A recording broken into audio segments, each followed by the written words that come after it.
Um, we're going to be talking today about birth and reproductive justice activism. So I think it is important to first ground ourselves in the history of why do we have so much reproductive injustice in this country? Why is there so much injustice and oppression happening around birth that this needs to be a field where we pursue activism? So I think it's really important that we understand birth and reproductive injustice as we currently experience it in the United States today as a product of the afterlife of slavery. The afterlife of slavery is a framework that was originated by Dr. Saidiya Hartman to describe the enduring presence of slavery's racialized violence still present in contemporary society. And so why do we have to talk about the afterlife of slavery when we talk about birth justice is because American obstetrics and the American maternal care system is an invention of chattel slavery. So Dr. Deirdre Cooper Owens discusses this in depth in her book, Medical Bondage, and she's also done some great webinars in the past couple of months reviewing this history. But essentially for time, going back thousands of years, it's always been midwives within the community that provided care to birthing people and that caught babies. And it was only until there was a secondary financial incentive or motivation that obstetrics was originated and developed to be used. And so what I mean by that was, what Dr. Cooper Owens describes in her work is that obstetricians essentially came into slave plantations and offered their services because increasing the number of enslaved people you had was a way to increase your wealth. And so taking the control out of the enslaved community and giving it to a white man, the obstetrician, allowed the slave owner or the human trafficker to have more control over the reproductive habits of those who were enslaved and under their control or oppression. And essentially from that origin of obstetrics until now, we have never had a process to critically evaluate what happened in the origins of obstetrics in the maternal health care system and separate out, well, what aspects and what part of this is because it is a science meant to benefit only white women who were rich enough to own slaves and practice on the body of people or bodies of people whose agencies had been removed from them, and what parts of the obstetric or maternal healthcare system actually serve us and serve birthing people well and should be taken forward. So the advertisement for this is like, we all know the problem, so what are some of the solutions and how to get involved? And I just want to make sure we're all on the same page that what the problem is white and male supremacy, and the solutions therefore going forward are all things that are going to center the dismantling of those oppressive systems. One more reason is that from slavery until, I get proof that we are living in the afterlife of slavery, and that of how deeply the institution of slavery has permeated the maternal health system can be seen in the current racial disparities in infant maternal health outcomes. So the racial disparities in infant maternal health outcomes, when you read the news, oftentimes they use some arbitrary starting point, like, recently we've noticed there are these disparities, or for the last X amount of years, for the last 10 years, for the last 20 years, for the last 60 years. And you have to wonder yourself, especially people for the last 60 years, we've been noticing these disparities. Was 70 years ago in America a less oppressive place for African Americans and their descendants? No, right? Racial disparities have existed since race was created as a tool of socioeconomic oppression during slavery. And the disparities that were created with like upon the creation of race, the disparities that came with it from slavery until now have only gotten worse. So in 1850, the white-black infant maternal mortality ratio was 1 to 1.5, and now in New York City it's 1 to 3, over 1 to 3.3. In 1935, which is the first year that we have records of maternal mortality by race, the ratio was 1 to 1.5, and now it's 1 to 12. So, like, as we, though the popular narrative about race relations in America is that things have just been getting better, if we're using infant maternal health outcomes as a metric, things are only getting worse. And I think it's important to realize, essentially, in slavery, there was an economic value to white people to keep Black birthing people and their babies alive. And essentially, once that economic value to white people went away, the disparities got worse. And the access to life-saving technologies, the disparities in access to life-saving technologies have gotten worse from the ending of slavery until now. So I first heard these, I did not learn this, I'm a trained midwife, a former NICU nurse at SUNY Downstate Medical Center, which is a hospital in East Flatbush, Brooklyn, where over 90% of patients are Black. And so I first heard of these disparities in about 2016, 2017 in a 1-hour lecture in my 3-year midwifery program. And this history was not included. This is all things that I have learned since. But what immediately struck me when I heard that Black babies in New York City were 3 times more likely to die was, holy shit, those are my patients. Like, those aren't numbers out there for people to scratch their head about why that's happening. I'm a NICU nurse at a hospital that only serves Black babies. So if Black babies are 3 times more likely to die in New York City and more babies die in a NICU than any other place, what's going on at work, essentially? What's happening, and how am I complicit in this phenomenon, and how can I be a part of the solution? So essentially, going from that suspicion that the NICU where I worked may be contributing to the disparities, I started doing a lot of research on racial health disparities, which has taken me on the 3-year journey that led me to talking with you all today. And what I discovered essentially right away was that my suspicion that the hospital itself was contributing to disparities was true, and that in New York City, about half, so somewhere between 40 and 47.5% of the Black-white disparity in infant maternal health outcomes is because of the lower quality of care at a concentrated set of minority-serving hospitals. So essentially what that means is here in Brooklyn, you can see that there are 10 hospitals that offer maternity services, and between the safest, and here they are ranked from safest to most dangerous with the severe maternal morbidity rate next to them. And what you can see is the difference between the safest and most dangerous hospitals in Brooklyn. It's not a little difference, it's like 8 times more dangerous. And when I mapped the hospitals over a map of Brooklyn with the racial ethnic distribution of Brooklyn neighborhoods, what you can see is the 3 most dangerous hospitals are all right in the center of segregated Black Brooklyn. So if these 3 hospitals are all providing really bad care and many of the patients are having worse outcomes, not because there's anything wrong with them, but because there's something wrong with the hospital, that will ripple out to create population level healthcare disparities because of the concentration of Black people in these 3 poorly serving hospitals.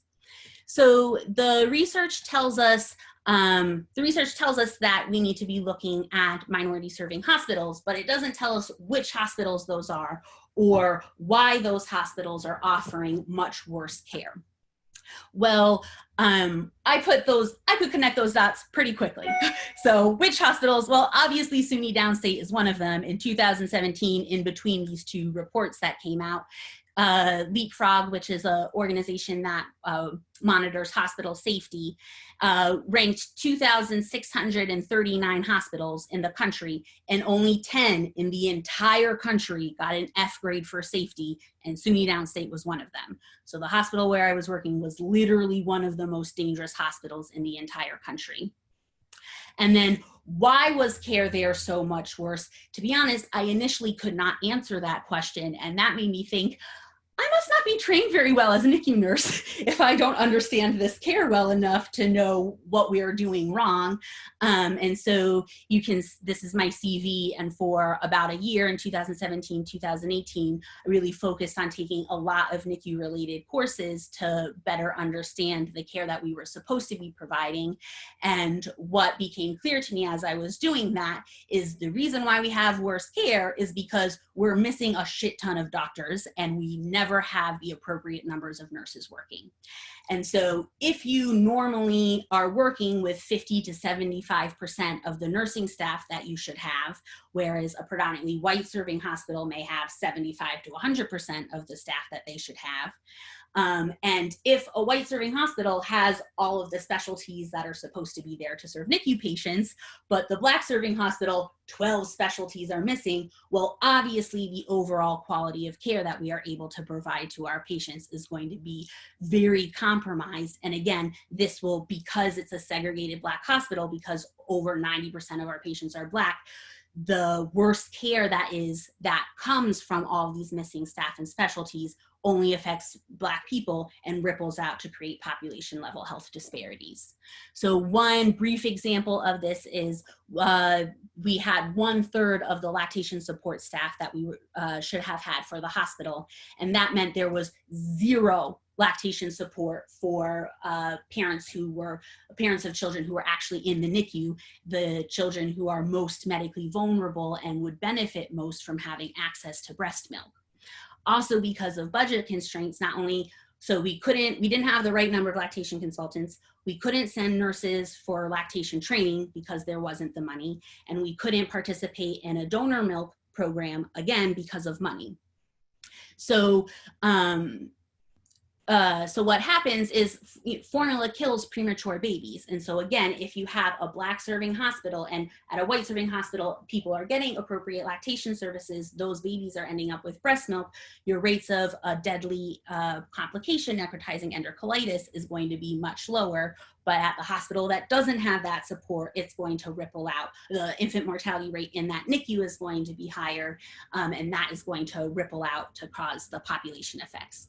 So I talk a lot about lactation support specifically on my blog in honor of World Breastfeeding Week and Month. Please go check this blog series out. I faced a lot of retaliation for publishing this information. It'd be great if it had more than a couple of page views.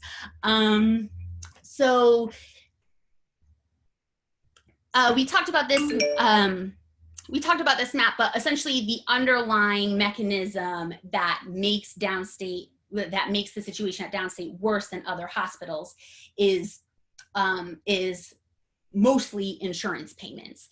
So private insurance pays about twice as much money than public insurance does for obstetric care. And 2/3 of black birthing people are on public insurance, while as 2/3 of white birthing people are on private insurance.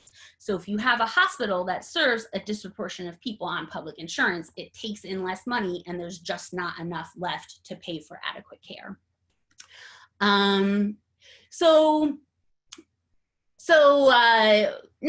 Now that we've discussed like what is the problem,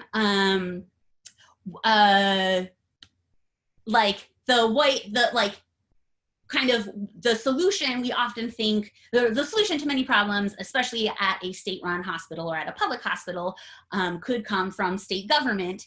But I think one of the reasons why birth activism is difficult is that the same white and male supremacy that makes conditions at hospitals oppressive also makes it very difficult to change those oppressive systems using the government. So we all probably learned in school or have some familiarity with like how a bill becomes a law, the Schoolhouse Rock jingle, and a law a legislator puts forward a law, it goes to committee, it comes out of people in committee vote for it, the one house votes for it, sends it to the other house votes for it, sends it to the governor, etc. What never was explained to me was how does an idea become a bill? So, you know, that this previous graph starts with a bill is introduced by either a senator or a state assembly person. Well, how does that senator or state assembly person have a bill? So when I put these dots together, like, oh, it's not a mystery why Black babies have such a higher mortality rate. They're being cared for in NICUs that can't meet their basic needs. Let's hire all the missing staff and services and fixed it, check, like, we're good. So this was my thought process as a nurse 2 years ago, and I reached out to the state senator who represented the hospital where I was working, essentially to say, like, hey, I solved it, it's not a mystery, it's just the NICU, let's get the right specialists and services and we'll be good. And their response to me was, well, do you have legislation I can sign on to that would make that happen or that would allow that to happen? And I was like, I'm sorry, do I have legislation you can sign on to? What do you mean? I'm the nurse, you're the legislator. Don't, like, I come and tell you what the problem is and then you write the law? No. So at the state level, particularly, in New York State, most assembly people and senators have between 4 and 7 people on staff. And that essentially is enough people to answer the phones and handle constituent concerns and make a schedule and follow up with people. That is not enough people to thoroughly research bills, to thoroughly research issues that are affecting constituents and come up with well-written bills that would meet those needs. So in the past, I've heard, like, oh, a legislator passed a bill and they forgot to change the letterhead from the lobbyist organization that sent it to them in the first place. And I heard of that and thought that was like a scandal. And now I realize, no, that's just how bills get written. Like, whether now sometimes that can work out for good if it's a good lobbyist who's representing, like, a good group of people, and sometimes that works for bad if it's a bad lobbyist representing people with nefarious interests. But either way, it is, legislators do not write their own laws, and they do not have the resources to be able to do so even if they wanted to. So how white and male supremacy shows up in this? Well, first, the budget that each legislator has to hire their staff is determined by party leadership. And so there can be a lot of room for interpersonal racism to create structural racism. So the heads of the party, which in New York up until very recently have always been white, could decide, I'm going to give less money to senators who represent Black areas of the state, so they have less staff and are not as able to represent the interests of their constituents. Also, by structuring our government this way, essentially by knowingly giving state legislators, not giving them the resources to develop laws, we have taken the law writing process away from a publicly funded democratic process and instead put it in the hands of essentially only people who have time or money to be able to work on developing legislation.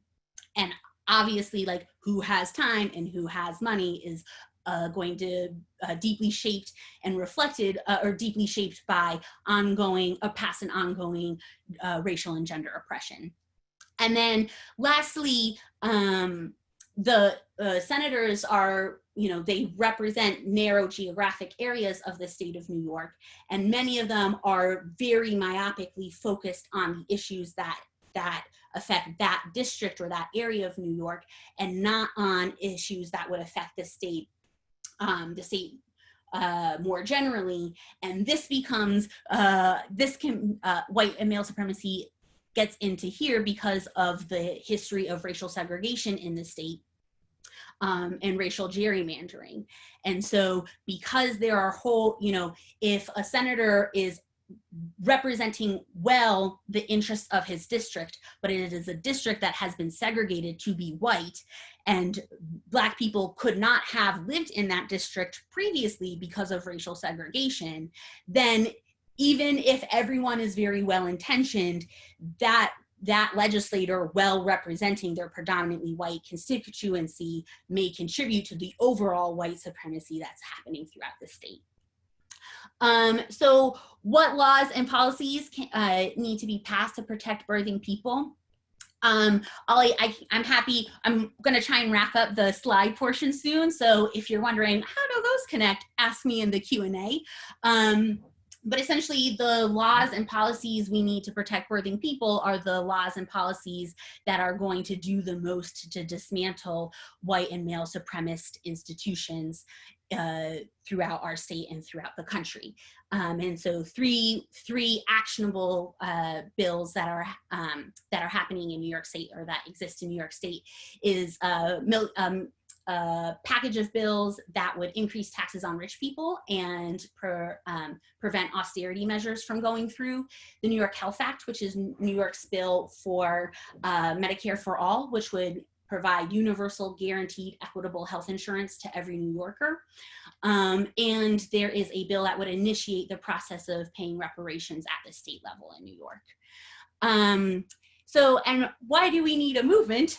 Why do we need a movement to tackle these issues? Well, New York State is 66% white. And essentially, like, white people, if we are not actively working to dismantle white supremacy, are passively or actively upholding white supremacy. And when in the past, when we have divorced a fight against gender oppression from fights against racial oppression, what we have essentially ended up with is a white feminist supremacy, which partially contributes to the widening disparities in maternal health outcomes, is because white women have made huge advances for maternal health, but essentially myopically and only looking about gender issues and not racial issues, and essentially opting for the status, the benefits that we would get by joining white men as oppressors, instead of identifying and working with others who have been oppressed to dismantle oppressive systems, period.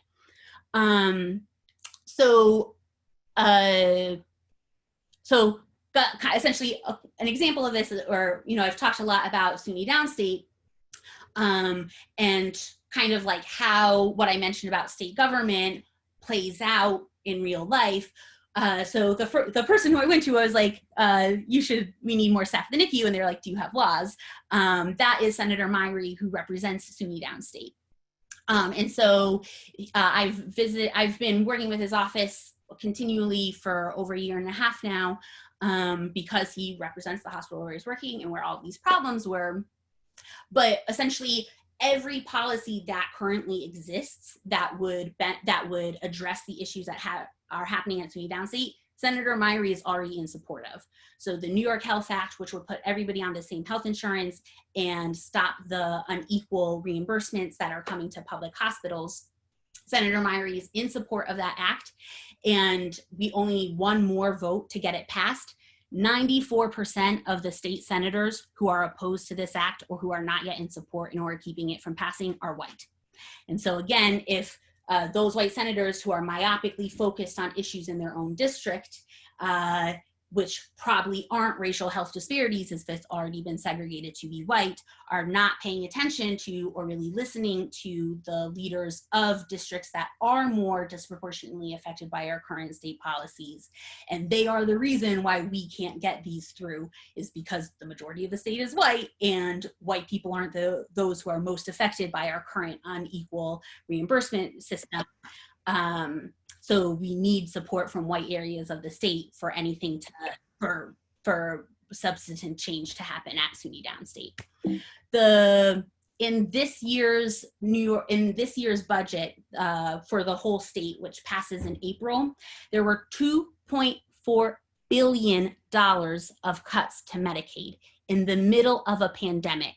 And to make those cuts to Medicaid, Governor Cuomo had to turn down $6 billion that the federal government was going to give us because condition of receiving that money from the federal government is we couldn't cut our own services. And so because Cuomo wanted to hold on to his $2.4 billion cut, he also turned down $6 billion of aid, and 400 million of those cuts directly affect the public hospital system in New York, which at the time was inundated with coronavirus cases.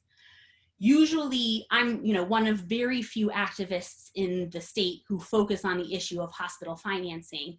And usually the people who help me out with my activism work are other doctors and nurses, except doctors, nurses, and midwives. Except every nurse, midwife, or doctor who I would usually text and be like, hey, these Medicaid cuts are coming through, help me out with this activism work, they were working shift after shift after shift and getting sick from coronavirus themselves.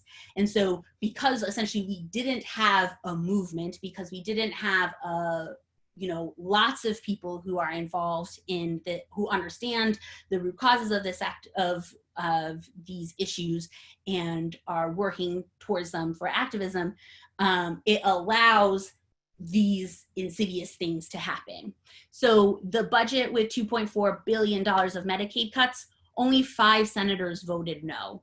And Senator Myrie, who represents SUNY Downstate, is one of them. So again, if white senators with the predominantly white state Senate of New York will not stand in solidarity and approves of budget cuts that mostly hit other districts, where these problems will go on forever.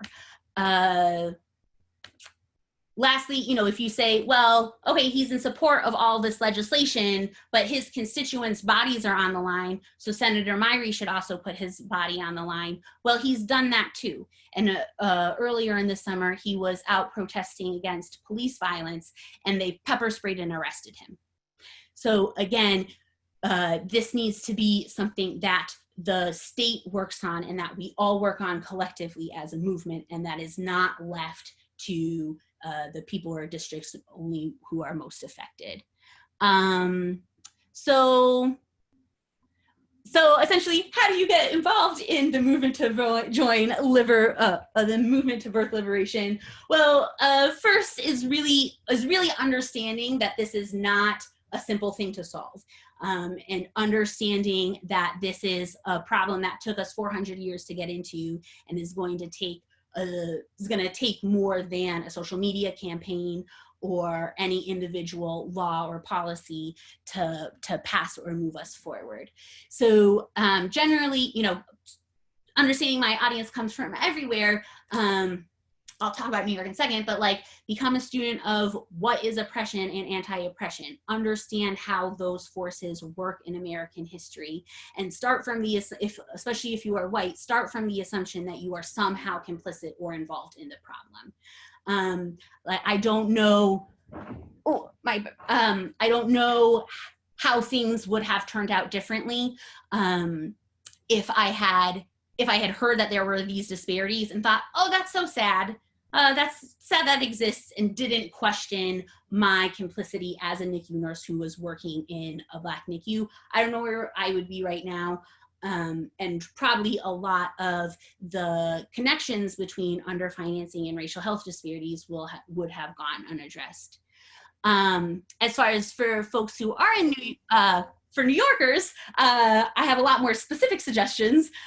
So the movement to birth liberation in New York is something that I thought would become an organization, except for I don't know how to start an organization as a white person that would dismantle white supremacy. So for now, it's just like a movement or a database that has 160 people who are concerned about reproductive justice in New York and searchable by constituency. And so right now there are folks who are organizing and building power geographically within their districts so that we can so that hopefully in every legislative district in New York, we have people who care about reproductive justice and can approach their legislators and lobby for issues that we care about. And then there are folks who are organizing by interests and creating anti-oppressive birth and reproductive justice legislation. And I do a lot of like connecting folks of, oh, you're interested in lactation, so are these 3 other people across the state. Let's have us all meet together and talk through what we do for lactation. And then I'll just, as far as supporting folks, here are some folks who are in the movement with me who could use it. If you want to support financially, and if that's feasible for you, here are other people in the movement. And folks, 2 doulas who I've learned a lot from and who have been organizing with me for a while. Charlie had their arm broken by NYPD protesting earlier this summer, and FA has been working to become a midwife for a long ass time and could just use more financial support in helping her get there. So thank you guys all for listening to that presentation. I'll stop the share and open it up to questions.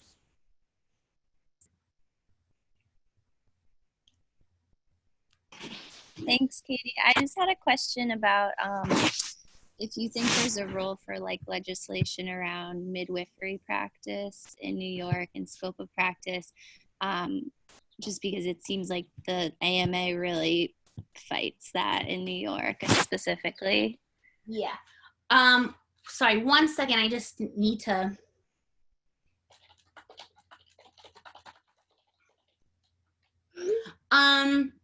So as far as legislation around midwifery, I think it's an incredibly oppressive work environment for all midwives everywhere in America. And so we are constantly navigating patriarchal regulations that are not necessary for the benefit of birthing people or our clients, but do help gatekeep and do gatekeep who.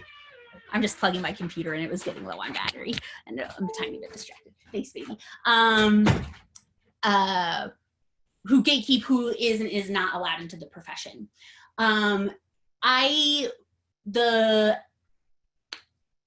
About 20 years ago, midwives in New York made the decision to pursue certification predominantly, or to pursue improved practice environment for certified nurse midwives and certified midwives, essentially at the expense of having certified professional midwives being able to practice in the state. And that is a decision that I think this is where I said before of like, if you fight gender oppression, divorced from fighting racial oppression, you create white feminist supremacy. This is essentially what happened in that legislative decision 20, 30 years ago, is that in trying to seek a respectable professional avenue for midwives, which comes with a master's degree, or to seek a respectability for midwives for what men think is respectable through advanced education and certification, we created a ton of barriers to be able to get into the profession of midwifery, which contributes to the racial composition of midwives in New York to be in no way reflective of the communities that we serve or who's giving birth in New York. So I think over 90% of midwives in New York are white, and that is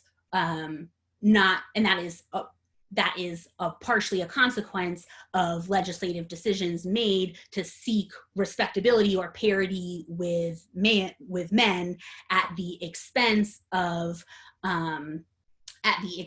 certified professional midwives, or the area of midwifery that is more accessible to folks from different walks of life. So something I'm hoping to do with the movement to birth liberty, I think a lot of time when the New York State Association of Licensed Midwives has made legislative decisions one way or another, they often do so with thinking through what is feasible, with our current, what is feasible for the New York State Association of Licensed Midwives to do on a legislative basis. And what that means is the couple hundred of midwives who actually get involved with the professional organization, and then maybe the couple tens of midwives who get involved enough to the legislative committee. And so they are thinking about like, well, what's a law that 10 people working on this issue over 10 years may be able to pass? Why I'm very focused on movement building and getting folks, birth workers, birthing and birthed peoples, so getting everybody to work on these issues, is because we need to be thinking about a midwifery profession that serves all birthing people, and to have the political power and capital to create a practice environment where anybody who is appropriate to be a midwife can become one. So I mean, by that I mean empathetic people, people who are suited to the position, constitutionally, have access to that profession. The only way we're going to build that political capital is if everyone who has an interest in midwives not being oppressed is working towards that, not just midwives on their own. This is all to, I'm a certified nurse midwife. I've been involved with the New York City midwives and NICU for a while. And I am kind of, I'm essentially doing things. I'm hoping that they will eventually participate in the work that we are doing, but I've had a lot of trouble making inroads at NICU and have a lot of trouble getting support from NICU. I think because they are predominantly seeking their professional well-being, and I'm centering the needs of the patients who I was caring for at downstate, who you could make an argument are some of the most marginalized in the state. Does that answer your question? Yeah, that was great. Thank you. Katie, a question we got in the chat box is, we can all Google it, but is there a handbook?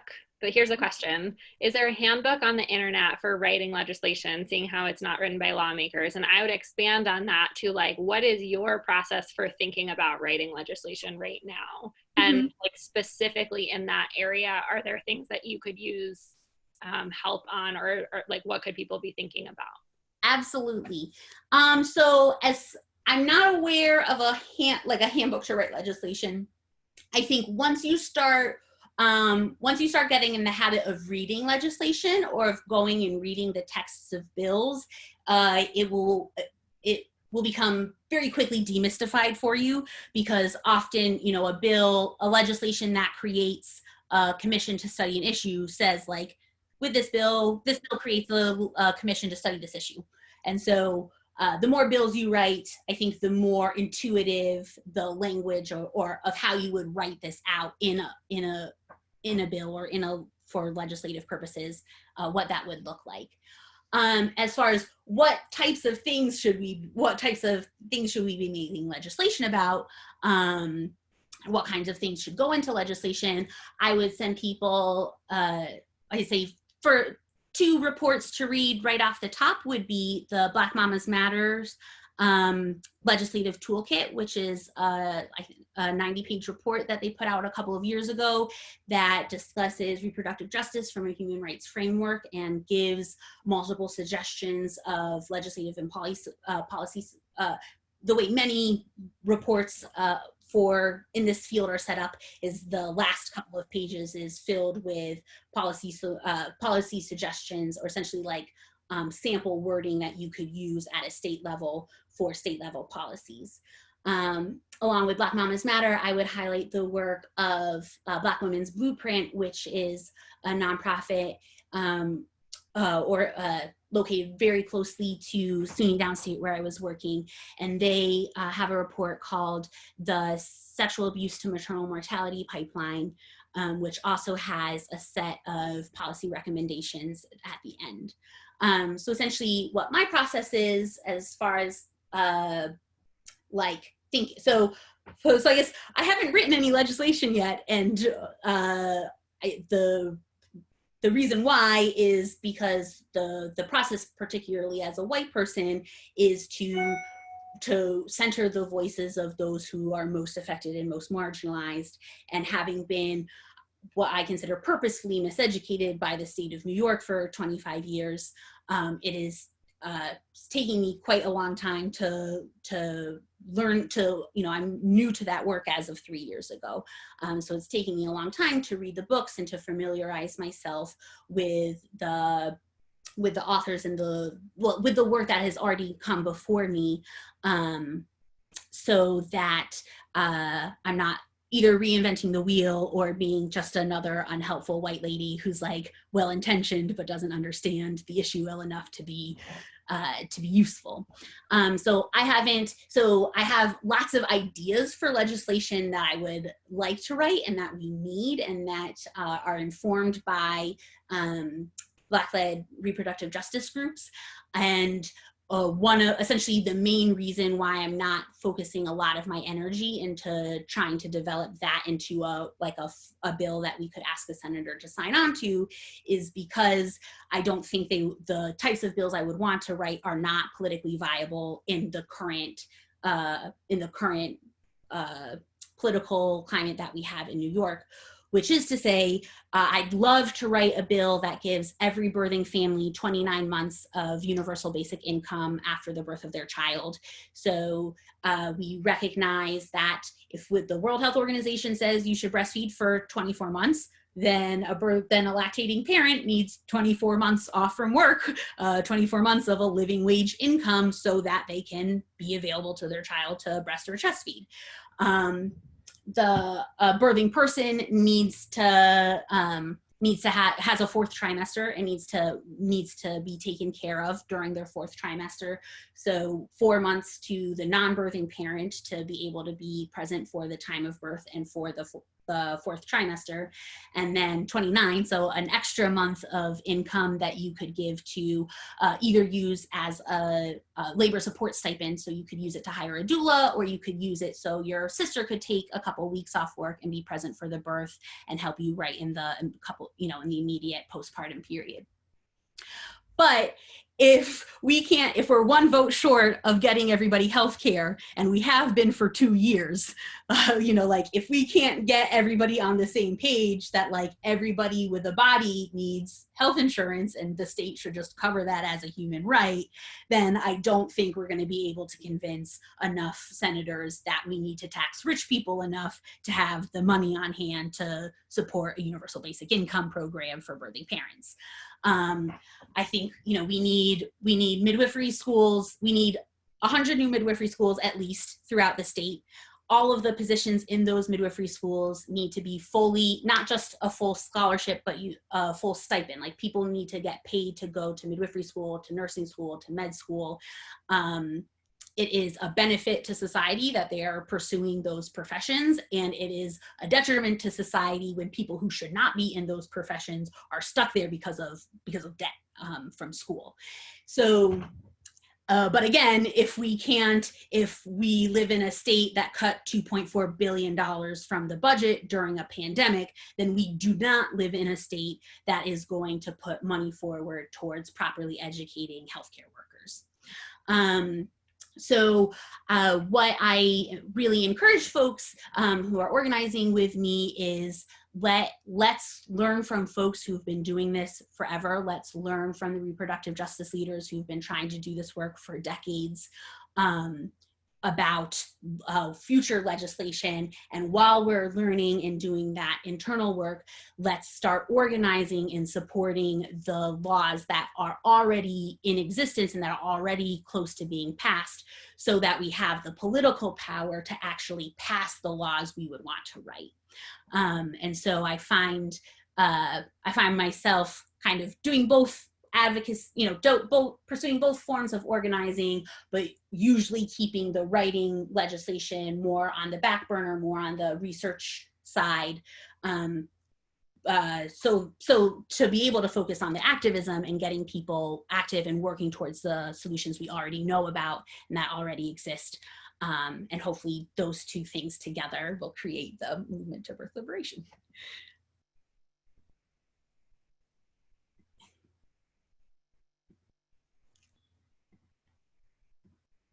Other folks can write questions in or unmute if you want, but the only other question, there was a little bit of a conversation about it in the chat, but I'm curious to hear your answer. How do medical workers feel about the bills that are currently, like that we've been talking about, that are currently being proposed? Are they generally for Medicaid for all, for example? This person says they can imagine that there are disparities there too, and perhaps doctors are more against it. Against Medicare for all? Yeah, like the New York Healthcare Act. Yeah. One thing I just put in the chat box is a volunteer interest form. So especially for folks who are in New York, especially the downstate folks, I need your information. If you're going to downstate, if you're somehow associated with downstate, I'm the only person I know of who's actively working on the medical racism that takes place there as an institution. So for sure, nursing students, please, please fill out that form. And I'd love to be in touch with you and organize with you going forward. As far as the New York Health Act, all of the health providers I know are in support of it, and I suspect the ones that aren't would not be willing to tell that to me because I would immediately be calling them a white supremacist. Essentially the doctors, essentially the arguments against Medicare for all in New York is that only 5% of New Yorkers are uninsured. And that is much lower than many other states. And so some folks will say like, oh, well, if, it's not even that many people that don't have insurance, so it's not a big deal. Okay, well, essentially 5% of the New Yorkers matter and should not be uninsured. So even that is like not a good argument. But also, even if 100% of New Yorkers are insured, but half of them are on an insurance that pays half as much as most other insurances do, then we are using our government to create the strongest possible narrative that exists or that could be created, that some category of people are worth less than others, because we have literally put a price tag on life-saving care at half as much as we do other huge groups of people. And so if 100% insurance is your goal, then we need the New York Health Act, because we've tried a lot of other stopgap measures that aren't working. And 100% fully insurance should not be your goal, because what we see now is lots of people who have insurance who are still getting very bad or insufficient medical care because the reimbursement rate does not cover the cost of better care. So, when people push back, on a universal healthcare system, I try to push back on them. Do you think some people's lives are worth more than others? Do you think that having a job and being employed means your life is inherently more valuable than somebody who isn't currently employed? Because that is the system that we have now. And going back to the afterlife of slavery, another Saidiya Hartman quote is that slavery had created a measure of man and a ranking of life worth that has yet to be undone. And again, like where more clearly do we see this hierarchy than a reimbursement rate that tags a disproportionately Black population as being less valuable? So I think we have done ours, even folks on private insurance, we have done ourselves, well, I'm not on private insurance anymore because I got pushed out of my job pursuing this activism work, and now I can't afford anything but public insurance and can't get into any of the safe hospitals in New York City. When I was on private insurance, I still was harmed by the fact that we have a system with public insurance and the public insurance system is poor, because it creates a mentality amongst healthcare workers that not all life is valuable and that there is this hierarchy. So more doctors who practice in New York City trained at SUNY Downstate than any other than any other medical school or hospital, or sorry, any other medical school in New York. And so more doctors trained at a place where 2 women died in a 4-month period in 2017, and there was no accountability. So what did we teach the medical students who were going to school there at that time? We taught them that birthing people can die and it's no big deal. And you don't need to personally examine your complicity. You don't need to examine the role that your institution played. People die, we move on, nobody cares, punch in, punch out. That is the narrative we create as a society by having public hospitals, by, you know, the conditions at a public hospital are a reflection of the will of that society. And so we teach doctors that some patients' lives aren't worth anything by having a public health system that doesn't tag care to the cost that it, you know, to the cost of providing it adequately. And so when somebody on private insurance was, you know, a doctor doesn't leave downstate and go to a private hospital with people on private insurance and then all of a sudden start treating their patients with respect and like their opinions matter and like safety is the most important thing. Like, we train doctors to do their job poorly by divesting from the public hospital system and by letting also, like, super problematic that we're training doctors on poor people. Like, wouldn't you want your doctor to be trained on rich people? Because then you know that they got trained the best way instead of training them on poor people, which means they got trained way, and who knows if they're going to up their game now that they're with a population that society deems more desirable. New York State has the worst hospitals in the country. Every other state that we like to shit on and say like isn't as good as us, you know, Northerners like to shit on states in the South all the time. They all have better hospital quality than New York, and I think it is it's this cycle of divestment from the public health system, which deeply impacts the overall, you know, which deeply impacts quality not only at those public hospitals, but then at the private hospitals where those doctors were, because those doctors were initially trained at the public hospitals. Yeah. So sorry, I saw another question in the chat box that I was gonna hop into, but I'll let you keep moderating. No, I think you should. Yeah, that's the last one, and then we should wrap up. Yeah, so someone said, do you have any advice for putting pressure on legislators who don't represent your own district? And yeah, build coalition with people who do live in their district. So again, this is why I say this is a slow process that takes a commitment to being in it for the long haul. Because you know, a lot of issues with doing advocacy work at downstate is where I have been able to make to meet other organizers and activists, or to help other people become organizers or activists, are often so far have mostly been in the districts of legislators who are in support of the policies we would need to push through. So a lot of the work I've been doing now is to try and expand that network and really, you know, to network all across New York State so that no matter whose support we need, we can find folks who care about reproductive justice in that district. And you know, if they are not already very politically involved, support them, you know, essentially hold it, be a activist doula. So doula them through the process of being an activist or reaching out to their own reps.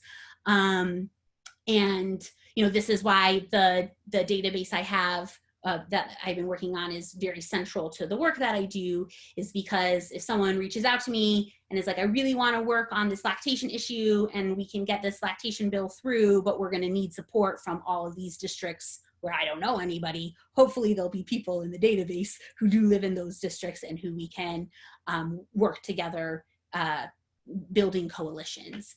Obviously, you know, no one ever it's not illegal to call somebody who doesn't represent you and ask them to sign on to support something.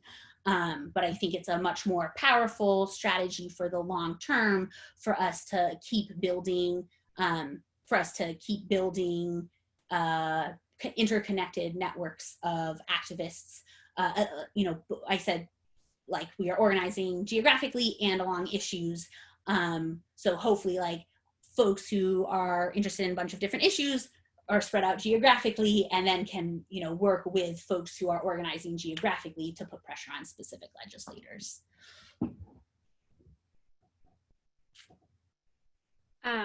Katy, I feel like I knew everything that you said, and hearing you say it in an hour is blowing my mind, and I'm having a hard time like catching up with my brain. Thank you so much. Is it okay with you if I share that volunteer form as well? Yes, please. That would be great. And so for anybody else here, if you have people that you want to share that form with, so Katy can put more people in the database, I think that would be amazing. Oh no, also 2 more practical. So every week I have 2 standing meetings. Wednesdays at 2, I have volunteer onboarding. So if the best way to get involved with the movement may not be organizing with me specifically, but I usually, volunteer onboarding is often like just talking to somebody about their interests and finding out where they live, and then figuring out is like, am I working on something where I need help along that issue and in this interest, or do I need to send you to Bronx Rebirth? Do I send you to Ancient Song? Do I send you to another group in another area of the state who are working along issues so that in the future we can work together in coalition? If you're interested in talking through more for your specific situation, please come to volunteer onboarding Wednesdays at 2, and you'll see in the volunteer interest form there's a place to sign up for that. And then also I host a weekly Twitter activism class called Twitter Tuesdays at 2, which is every Tuesday at 2 p.m. And that is essentially teaching a very basic strategy of how to use Twitter to get in touch with state legislators. We are currently, it doubles as a mini action in support of the New York Health Act. And it is essentially teaching a skill that we'll be able to use to try and get support on any bill going forward. And so I encourage folks who want to organize with me to come to that, so we all know how to use Twitter, at least for this one thing. You do not need to use Twitter, like, you don't need to have a lot of followers. You don't need to want to use Twitter much more than the duration of the class, but it's working. It's a successful strategy. And it works the more people get involved. So I hope folks can come through there too. Yeah, that's cool. I'm not muted. I'm happy to share about that too. I just wanted to say, just to say something about Birthsmarter at the end, since my internet dropped at the beginning, that one of the things that we've done since we started is offer pay what you can spots in every class. And so this is not by any means even like a fraction of the answer, but until we have, better health insurance and better hospitals and better birthing environments, if anybody knows someone who needs a birth class, they can always come to Birthsmarter, even if they can pay like $2 per class or not that. So yeah, just putting that in there as like one thing for clients to actually have access to. I feel like we might have to do another one, but everybody can stay in touch with Katy for more information and more of the work that she's doing. We do this series every Tuesday and the topic changes. So if any of you ever want to speak or have a suggestion for some other speaker that we should bring in for other weeks, I would love to hear it and love to stay in touch with everyone as we continue to just like get ourselves healthier and our communities healthier and our political systems significantly healthier. Any last thoughts or questions? All right, cool. Thank you. This has been so good chatting with you guys today. Thank you so much for coming. Please, I tweet and I'm on Instagram at Brooklyn Grows. So I look forward to interacting with you guys going forward. Cool. Have a great day, everybody. Thanks, Katy. Thank you.